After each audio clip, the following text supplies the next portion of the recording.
Good morning, everybody.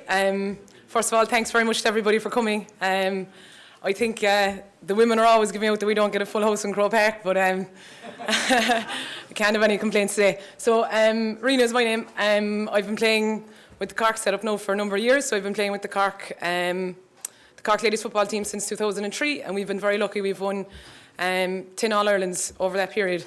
And I've been playing with the Cork Camogie team since 2004, and we've been very lucky as well to have 6 All-Irelands over that period. So I work as a physio by trade, so I work in private practice. I have a practice in Macroom, so we deal with kind of everything really. So about a third to half of our clients would be from a sporting background, so that would be mainly GAA. So we would cover some local teams as well, so that would involve players coming into the clinic and treating them, and us going out to the matches as well, maybe the championship games. So I get to see the inside of plenty dressing rooms. So that's me, and Joe will introduce himself. Hi guys, good to see so many.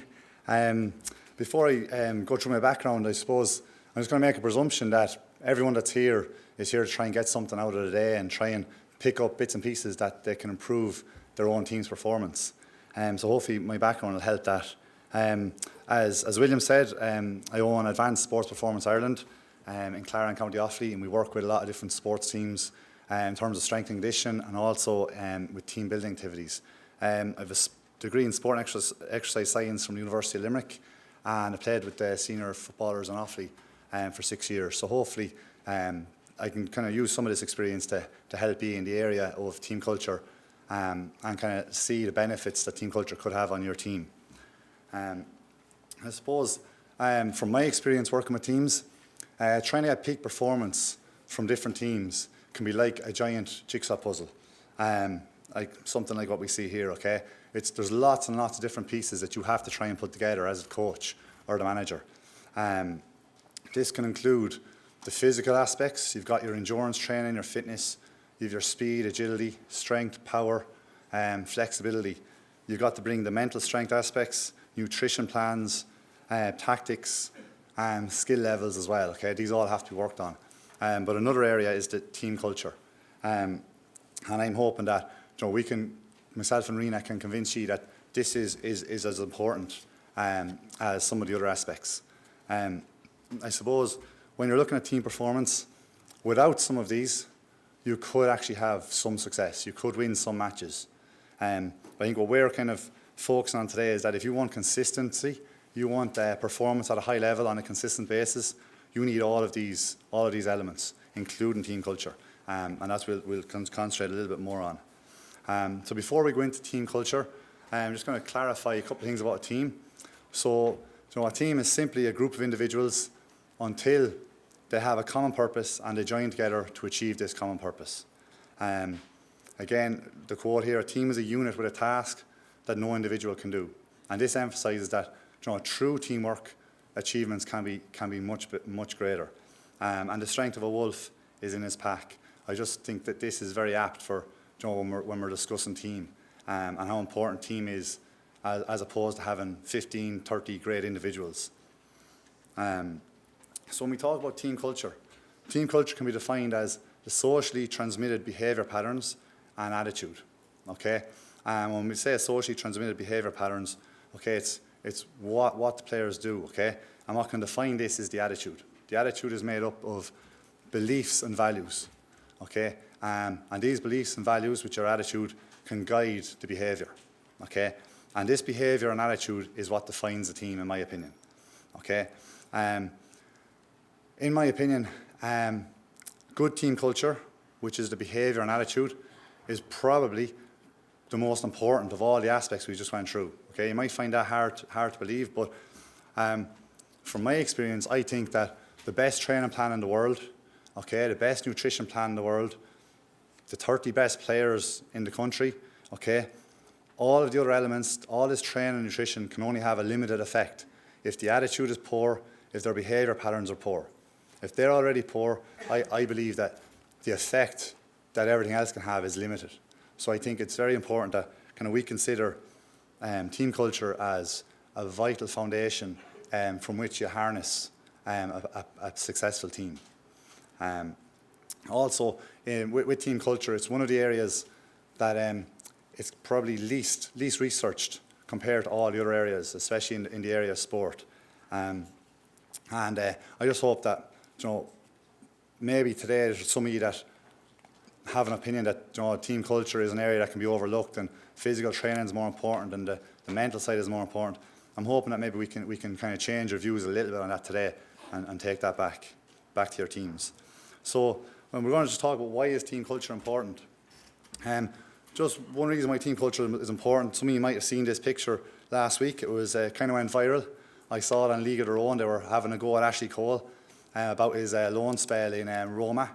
And he was getting a little bit of slagging, and the picture was appearing everywhere on different famous pictures. But I just think team culture is important because we don't want our players feeling like Ashley Cole looks there. Okay, we want our team pictures looking a little bit more united than that, I suppose. Okay, so we want what positive team culture creates. I feel positive team culture creates an environment from which you can make a successful team. Okay, so some things that a positive team culture can promote is, number one, it can create what we talked about already, what makes a team, a collective responsibility towards a common goal, trust between the players, communication between the players but also management and players, interdependence, which is the reliance on each other, and creates a bond. So I'm just going to mention each of these, and then we're going to go to Rena and she's going to tell us a little bit about her experiences with these also. With a common purpose, or the commitment to the common purpose. This is creating commitment to the overall team goal. And this is kind of overshadowing any of the selfish thoughts that players have. They're putting team first. So if there's something that they're not happy with, but it's a team decision, they're committed to this team goal, so they have to buy into it. So it helps players accept the role. So if a player is told that he's coming on with 20 minutes to go to be an impact sub, he might not be too happy that he's not starting or he's not on the starting sheet. But again, if that's a team decision, he has to have commitment to this common purpose, so he buys in and he has to accept that that's his role for that match. Okay, or they're playing a team that has a different system. We're not going to play our normal forward line. We're going to take a player and put a third midfielder, so you're not starting today. Then players have to accept that this is the team goal for today, and they have to buy into that. And I suppose the main phrase that sums up this commitment to the common purpose is buy-in. And you all would have heard buy-in with your clubs. I think this is vital. A good team culture can help create buy-in. I think when you have buy-in, everything else comes a lot easier. When players are buying into what's happening, what the manager wants, and everyone's in it together, is going to help all the other training aspects work an awful lot better. Then when we talk about trust, okay, there's just a few different areas here. The trust really is the trust between the management, the trust between the players, number one, that everyone trusts the management's decision, the management's plan, and they trust that the team decision is there as well. They trust what the players decide on. It's a collective decision, and everyone trusts in this decision. They trust that the managers are doing it for the better of the team, and that they go with that. Also with trust, when you've got trust between the players, sometimes at team meetings it's important to make sure there's trust there, that if a player has an opinion or has a view, that he feels that he can be open about this and feels that he can give his opinion or give his kind of concerns about a game plan or about what they're doing without being judged or without being laughed at or without being made a mockery of. So that trust is important as well. But I think team culture helps build that trust. And then there's the trust that each member is doing the work that's required of them. That if you're doing your gym work, you trust that the other boys are doing their gym work. If you're eating well, you trust that the other lads are eating well. You're doing your flexibility work, you know that they're doing it. And I think that gets more out of everyone. Everyone's putting their shoulder to the wheel. So there has to be trust that everyone is doing the required work. There's more chance of you doing it then. Then we go on to communication, which basically is related to trust, but I felt that it did need to be mentioned in its own right. You need good channels of communication, okay, from management down to players to get their messages across, to help with game plans, but also you need good channels from the players back up. So managers sometimes need feedback. Managers need to know if players are happy with it. I know the buck stops at managers, but they have to make sure the players are happy with the game plan, that things are going well on a player level, things are going well on the pitch, or that if there's any problems between the players, that they can relay this back to management. So good team culture and good communication is only going to help the team improve their performance. Also with good communication, it means that members can take criticism constructively.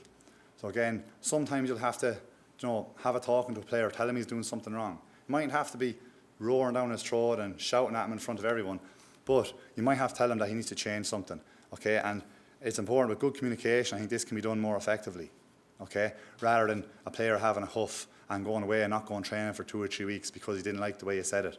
If there's good communication, people can take this on board, take it on the chin and say, right, I need to change this, or if I want to make this team, I have to do A, B, and C because the manager has communicated to me that that's where I'm falling down at the moment.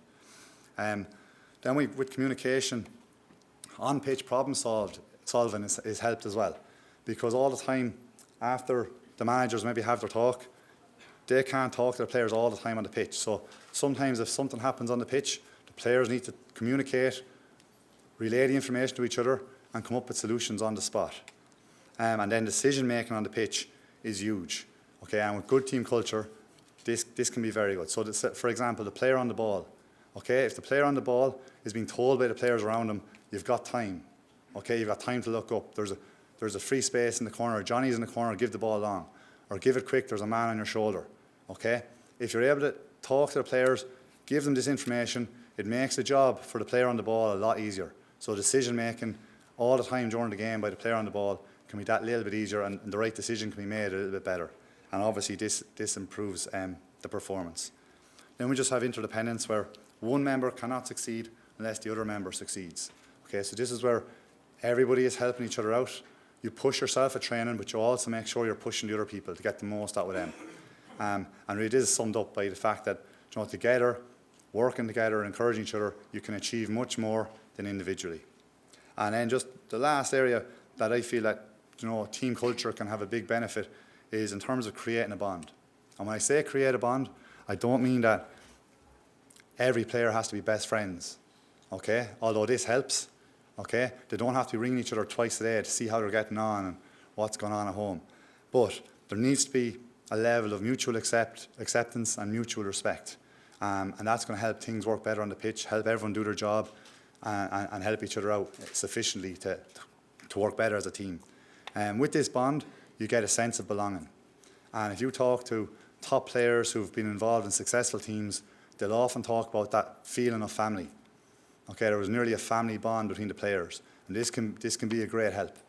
So you got that family bond. Okay, it's creating an environment where managers have talked about where players think alike, talk alike, and act alike. And then through this, they can reinforce and promote the best in each other all the time. And this just makes them achieve at a higher level and expect high standards all the time. And then with a good bond comes a little bit of enjoyment. If the players are enjoying going training, they're going to get more out of it. I think that's important. You don't want to be dreading going training. You want to enjoy the company of the players, enjoy what you're doing, and it's going to make the season a lot easier. And obviously, productivity is going to be a bit better with that team. So I'm going to pass you over to Rena, and she's going to discuss her experiences of team culture with the Cork ladies footballers in Camogie.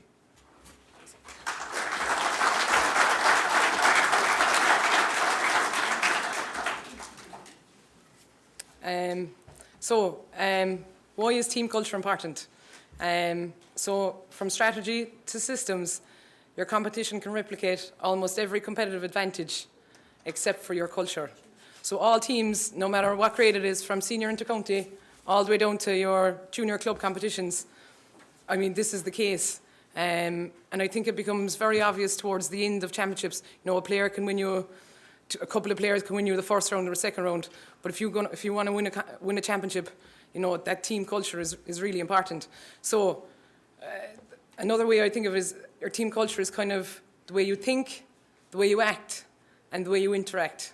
So it goes far beyond, the team meeting that everybody has at the start of the year, the huddle at the start of training, the crisis meeting that we all have every now and again in the middle of the year, and the analysis after the first round of championship. So the culture is kind of a way of life. It's nearly the way you conduct yourself all the time, outside of the field, outside of the dressing room, inside of the field, and inside of the dressing room.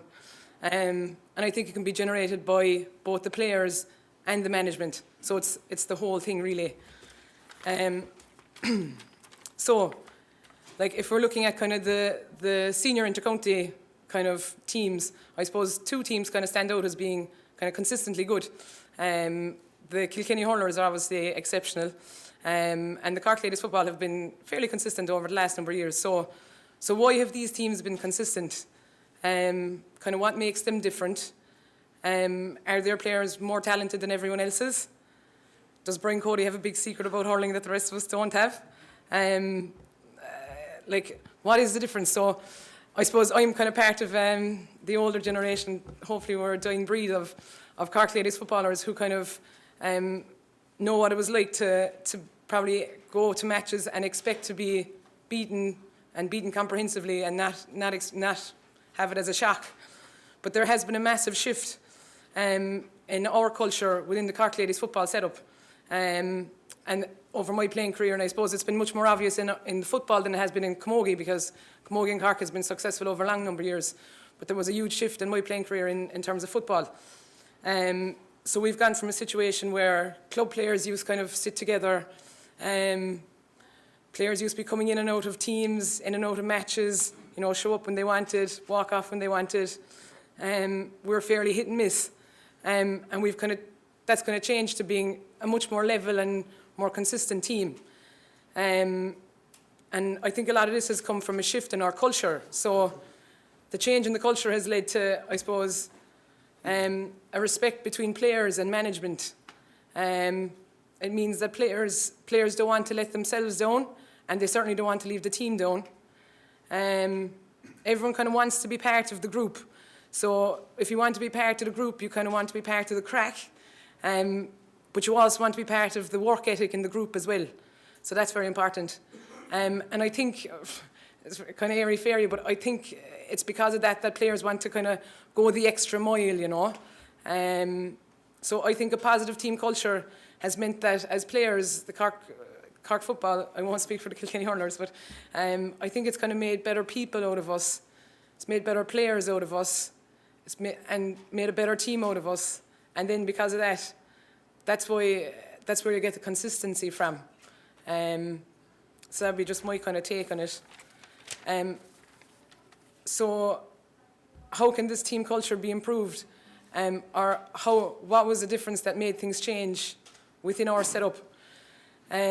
So culture, again, like, it's hard to define, but I suppose it's kind of the spoken and the unspoken values, norms and rules within the team. So within the Cork Camogie setup, a lot of it would be spoken, but within the Cork Ladies football setup, a lot of it would actually be unspoken. So, like, in terms of a good lifestyle, it would be expected of us, certainly. It's rarely spoken about. It's never specifically spoken about, but it would be kind of referred to generally, like, in terms of, mind yourself, be sure to get to bed early. We'd be kind of told around June that you're going to be like a bunch of nuns for the rest of the summer now, stuff like that. Nothing specific. Respect is definitely expected, never spoken about, but there, I suppose, as an example is set by management, an example is set by players. So respect is expected between the management and the players alike, and the opposition as well. There's no obligation to attend everything, but it is obviously expected. We are told every now and again that the gate is over there, it's not closed, you came in yourself, you can go out yourself if you want. But so that it's not a sacrifice, it's on you, it's up to you what you want to give to the group. But when the setup is right, then everybody wants to give as much as they can. So what changed within the football setup, a number of years ago? So obviously there was a bunch of talented players came along. You must obviously have the basics, but what happened that there was that a winning culture was kind of created. So Joe will speak a little bit more about the science of it, but just from my point of view, I think two major things happened. I think there was two major contributions. So first of all, we'd be a low budget setup now. We're not like the Dublin football team, men, or we'd be pretty low budget. So like the management team set up a very simple but a highly professional setup. And by professional, what I mean is training was well organised. So before we landed onto training, the cones were laid out. So there'd be a smooth movement from one drill to the next. There'd be no fluting around saying, Johnny, throw out the cones, and geez, and they'd be put out to a T. Training always starts on time. Never starts late. It's always on time. So you must get there on time. No, if you're late, which I actually regularly am, because I'm working for myself, there wouldn't be anything said to you, but like you feel bad if you're not there on time. The management is always enthusiastic. That's massive. The management is always enthusiastic, never hard on us, always enthusiastic. And all players are respected. So because all players are respected, everybody feels appreciated. There's kind of it's you don't train, you don't play. We all know that, it's not said. And there's never a player singled out for either praise or punishment. Everybody is just part of the team. It's all about the team. So that's the first thing. And then the second thing, and probably happened as kind of a consequence of that, players really enjoyed the training. So players wanted to come back, players wanted to improve, players wanted to be there, and players really enjoyed it. We enjoyed the training, and because everybody was enjoying the training, we enjoyed each other's company. And then, as an offset of that, people were spending more time in the dressing room before training, people were hanging around after training, we became good friends off the field, started to support each other off the field. So as in, we're not talking about money from county boards or anything like that. I'm talking about, like, we would have all gone to each other's 21st, each other's 30th, there's engagement parties, weddings. Then you'll be lending each other dresses for the weddings, going on nights out, going on days out. And then, we don't really, we're getting sandwiches now after training, but it's not like, we don't go for sit-down meals or anything like that. But one thing which made a huge contribution to us is that we have a selector, he's Frankie Unan is his name. He wouldn't be the most well-known in the world, but he actually started making us soup on a Sunday, particularly in the summertime. So Frankie would have prepared this soup meticulously. So the soup would be a Sunday morning after training, but he'd start at it on Friday night. So like boiling this and that, and apparently you sweat the vegetables apparently. So he would have put huge effort into this and would have made sure to get everybody. Also, like this again, we wouldn't have been going to a hotel. We'd have been going into the other dressing room. So he would have set up there, and he would have made sure every single person came in, had their soup, whether they liked soup or not. They came in, they had their soup, and everyone sat down and had great crack. And it was a really, really enjoyable part of it. And it really helped with the team spirit. And just you're sitting there in your gear, drinking soup that's been homemade. You're getting the rundown as to how it was made, who made the bread and everything. So that was a huge part of it. The buses as well was a huge thing. Going to and from the buses, it was kind of expected everyone would make the effort to go on the bus to all the matches and come home from bus from all the matches. And maybe we were lucky that we didn't have too many people with headphones and stuff, so we got to chat, which was lovely. And carpooling is another thing. So if we didn't get a bus going to a match, you'd be sure and go into a car with a group of people, and that nobody was left out. Everybody was part of it, and is part of it. So that's definitely something you can do with club teams and from club setups as well. Even going to another county to play a match, everybody meeting up wherever, going to the match together, playing a different team. That's a huge thing that can help in the kind of the setup. Training weekends obviously is another thing that really helped. So especially for a weekend that is not before an important game, you can mix up your roomies. So even if you do have a poor night's sleep, if you're in with a snore or something, that it's not the end of the world. It's not a match day. So training weekends is brilliant. From you're mixing with different people you're not usually mixing with. You're out of your comfort zone a small bit. You're spending time with each other, and it's fantastic. So that's kind of what we did. I'm sure, look, we've lost matches as well as won matches, but that's kind of our story. We're not always perfect. There can be drama in the camp, as there is in every camp with 30 women. But look, we keep working away at the simple things. We enjoy training, the players enjoy training. We try and bring as much enthusiasm to it as we can. The management certainly bring or maintain a professional standards in terms of the training setup. They always bring enthusiasm. So that's kind of what we work on. And hopefully we're not finished yet. So I'll give you back to Joe and he can chat to you more about the science behind the whole thing. Thanks.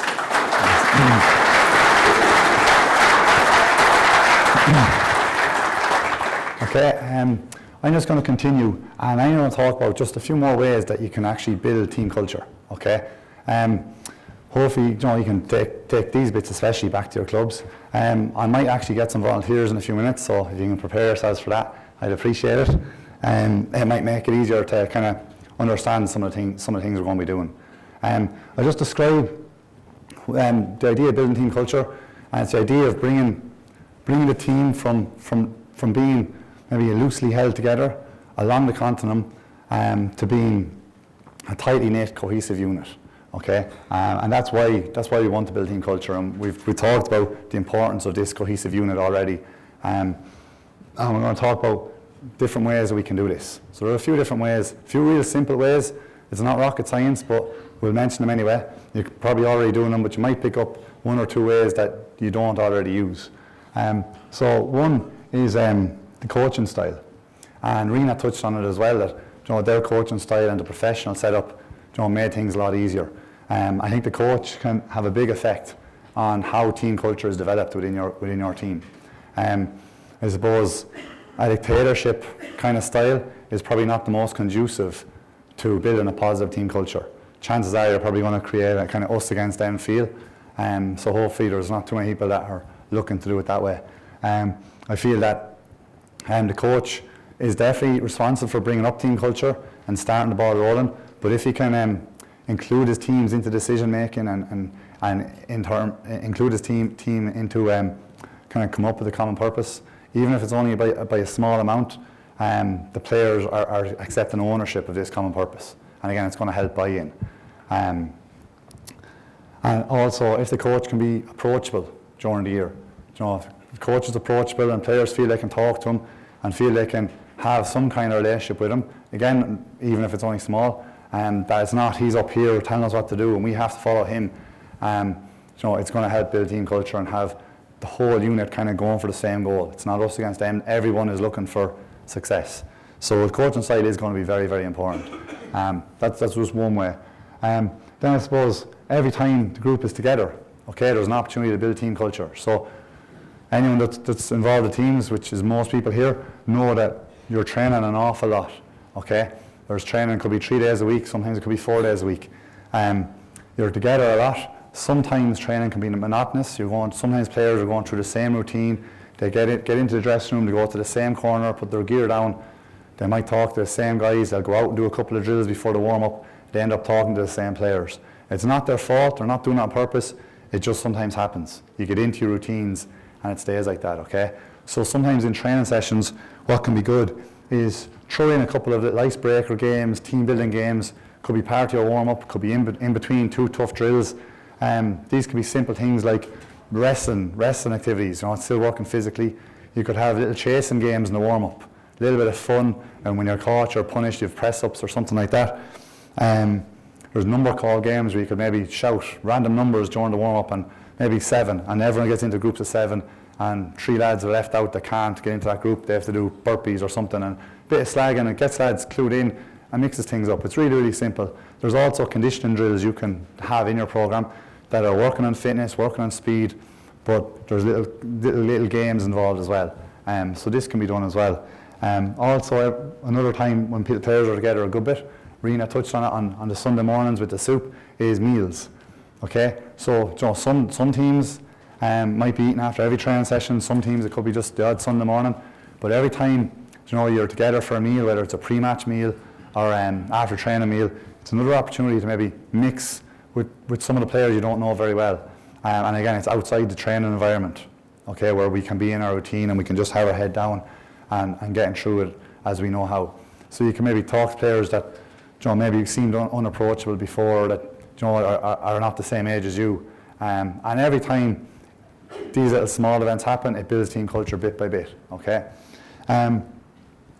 Closed messaging groups, okay, can be another way to build team culture. So things like WhatsApp, okay? There could be a few in the room that don't know what WhatsApp is or what I'm talking about, but some teams might have messaging groups, whether it's Facebook or WhatsApp, and on these messaging groups they can keep each other up to date with what's going on with the team when you're training.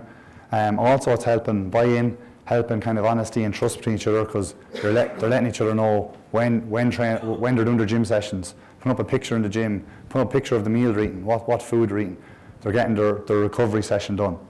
On top of this, it can be good, just there can be jokes on it. You can be putting up picture messages, it can be a little bit of slagging, okay, what we'd like to call maybe a bit of banter between players, okay? And again, it's helping team culture. And again, it's just once it doesn't get out of hand, okay? So once it's a nice little banter, good fun, but again, it doesn't go over the top, okay?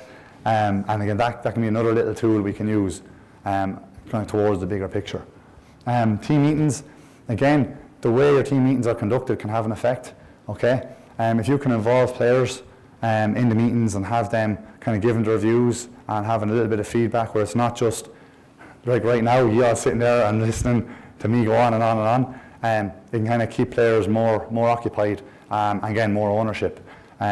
Also, maybe be careful that you're not a manager that's having a meeting about meeting, and meetings all the time. The players are fed up having meetings, or they're sitting there for too long. Keep them short and sweet and to the point, and it's going to help player buy-in also. Then we talk about team building events, and I'll talk about them in more detail in a couple of seconds. And team training camps. Rena mentioned team training camps. Team training camps can be great when they're done well. They're getting the team together for a prolonged period of time. Okay, so they're together for a lot more training sessions, recovery sessions, fitness sessions, but also there's a lot more time outside of training. So they're rooming together, they're eating together, like I mentioned already. They're spending kind of valuable time away from the training environment where they get to know each other a little bit more. And with a well-run training camp, well-organised training camp, you can really improve all the aspects we mentioned earlier, like physical training, mental strength, the nutrition side of things, but very significantly, team culture can be improved. I suppose this is where I can get my plug in, where if you're looking for team training camps, ask me about Aspire, okay? I'll chat to you after, okay? And then we go on to team building activities. So again, this is what we do a lot of, as well as the strength and conditioning. We work with teams in Aspire where they come in for the day and we go through lots of team building activities and hope that they leave as a closer knit team. Before we talk about them, there's just one theory, okay? I'm not going to bore you with loads of theories, I'm going to fly through this, but it's just the theory, it's Buckman theory, it's about the development of team, how teams develop and the stages they go through. And you're probably going to identify with this, and I'm going to show you how we see that in some of the team building activities as well. But you've got the 4 stages, you've got forming, storming, norming and performing, okay? Forming is where the team comes together to get to know each other, to get to know the purpose of the team, but there's uncertainty, okay, and people aren't sure what's happening or are not sure about the roles. You get to storming. This is where there can be kind of conflicts, arguments, still uncertainty. People are trying to kind of fight for their place and fight for their position within this group. Okay, they get through the storming phase, they get to norming, and this is where they've got some agreed expectations, they've got agreed goals, they're starting to trust each other a little bit more, and they know what the outcome is and how they're going to do this. And once norming has gone through and they've put these systems in place, you've got performing. And this is where motivation is high and everyone now rows in together. So these are kind of the 4 stages that a team goes through. And again, we won't spend too long, but that just gives you a bit of an idea of again, why team building activities can be very beneficial. So we've got a team building activity here. Now, if we can get 8 volunteers, I might just explain to you a little bit easier. If there's 8 people that want to come up. If not, I'd have to talk about it and that could be boring. But if we can get 8 lads at the front here, do you want to come up? Well, we get a few people up if you like. We'll explain one of these activities. It'll be a little bit easier to learn it and learn exactly what's happening if you like. I think you two can come up as well if you want. If you like, it's very simple, it's not very physical. It just helps me explain kind of what's happening. I'm going to 8 people if that's possible. And we're going to do one of the team building activities, okay? Perfect. Yeah, we'll give this a go, all right? You're going to get to know each other really well, all right? So, lads, I want you just to stand in a circle. I think we need 2 more. 1, 2, 3, 4, 5, 6, 7. Oh, 1 more. Lads, I want you to stand in a circle, very tight, kind of shoulder by shoulder. Okay? I want you to put your left hand up in the air. So left hand. And without being the person right beside you, I want you to hold hands with someone else in the circle. They're not directly on your left or on your right. With your left hand, yeah. So it has to be only your left hand. Hold someone else's left hand. Okay, I'll run through this. And then put your right hand up. Now it can't be the same person, and they can't be right beside you, but hold hands. Okay. Now guys, what you're going to do is you're going to work as a team. Now usually you're going to have maybe 3 teams like this against each other in a race against the clock. What you have to do now is, without letting go of the hands, you've got to undo that knot. You've got to get out. So I'm going to give you 30 seconds. Okay, see what you can do. Okay, so you see what's happening. Now, why don't I talk to you while that's happening? Yeah, you can't oh no, it can't be the same person. Yeah, 2 different people. So what's happening here, okay, is these people, they have to talk. If they don't communicate, they're going to go different directions, they're going to be dragged left, right and centre, okay? If they talk, they can air their views, they can come up with solutions, okay? And they can trial and error, they give something a go, okay? No, hang on, let's listen to Johnny's idea. Oh, that didn't work, hang on, right, let's listen to Martin. Maybe he has a better idea. They start working, they might get confused at the start, they go through the storming phase. They start getting closer and closer, and eventually they get out into a circle, they win the game, and we move on to the next one. Okay, I think that's good enough. That's it, well done. All right, well done. Okay, perfect. Okay, so we're going to move quickly on. So we saw there was communication there, and they're working together, they're trying to solve problems. The 3 other activities to mention, we've got skis. On this one, you can see that the players have to walk on the skis about maybe 50 metres, it could be a race, but they're not allowed to leave the ground. And what you see already is that they're trying to work together. They start off, they're not going at the same time, they're tripping up, they're falling over, and what you see is arguing. There's what you do, move your left leg. Then they start coming up with a system. Okay, hang on, let's go 3, 2, 1 left, 3, 2, 1 right. They start going, and next thing they're flying. And again, there's a bit of enjoyment, but what makes it interesting is that they're trying to race another team to try and win points and maybe stay away from a forfeit. And again, it's very good in terms of team culture, communication, reliance on each other as well that we talked about, the interdependence. We've got an obstacle course here. Again, it's physical activity, but it's outside your normal training environment. And that's important for, say, breaking down the barriers, okay? So say you're on a team and you've got a senior player that you've looked up to all your life, and now you're playing the same team as him. You find him intimidating, and you don't really find that you can approach him, okay? In situations like this, you're crawling through muck, you're going through rivers, you're having a laugh. These barriers break down, and you kind of get to know each other a little bit more, and it helps for how that team can develop in the future and how you can relate to that person and maybe communicate on the pitch a little bit better because you trust each other a bit more. And then we've got the alphabet game. Again, you might recognise someone in this picture on the left. He's over at the door.